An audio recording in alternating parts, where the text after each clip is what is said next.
எங்கள் வீடு போலீஸ் ஸ்டேஷனுக்கு பக்கத்தில் இருக்குன்னு நான் ஏற்கனவே அவங்க எல்லாருக்கும் சொல்லியிருக்கேன். அதில் பார்த்தீங்கன்னா எங்கள் போலீஸ் ஸ்டேஷன் ரோட்டில் திடீர்னு பயங்கர டிராஃபிக் ஜாம் ஆகிடும். ரெண்டு பக்கமும், இந்த பக்கம் ஒரு கார், அந்த பக்கம் ஒரு காரு. ஆனால் இந்த ரெண்டு கார் மட்டும்தான் போக முடியும். அந்த அளவுக்கு தான் எங்கள் ரோடே இருக்கும். அது இப்படி இருக்கும்போது திடீர்னு ரெண்டு பெரிய கார் வந்துருச்சுன்னா கொஞ்சம் கூட மூவ் ஆகவே முடியாது. அதை விட என்னென்னா பிளாட்ஃபார்மே எங்கள் இதில் கிடையாது. அதனால நடந்து போக முடியாது.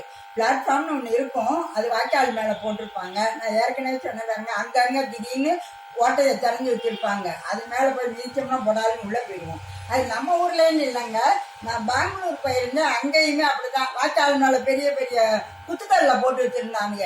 எனக்கு நான் பயமாக இருந்துச்சு, ஒரு கல்லை மிதிச்சா அது இப்படியே ஆடுது திக்கிடின்னு. அதை விட நம்ம ஊரில் பரவாயில்ல, ஓட்டையாகவே போட்டு போயிடுறாங்க. நான் எங்கள் ரோட்டில் பேசாமல் யாராவது அதை ஒன் வே ஆக்குறோம் அப்படின்னு சொன்னால் நான் ரொம்ப சந்தோஷப்படுவேன். நடந்தால் போக முடியலங்க, பாதி நாள் பயங்கரமாக டிராஃபிக் ஆகுது அடிக்கடி. இதை யாராவது கொஞ்சம் யோசிச்சு பாருங்க. ஒரு பக்கமாக போகலாம் அப்படின்னு மட்டும் இருந்துச்சுன்னா நல்லா தானே இருக்கும். ஆனால் என்ன கொஞ்சம் சுற்றிக்கிட்டு வரணும். அது நிறைய பேர் திட்டுவீங்க, இருந்தாலும் என்னுடைய ஐடியாவையும் சொல்லிடணும் இல்லையா? அதை கொஞ்சம் செயல்படுத்தலாமான்னு யோசிச்சு பாருங்க. ஓகே, பாய்.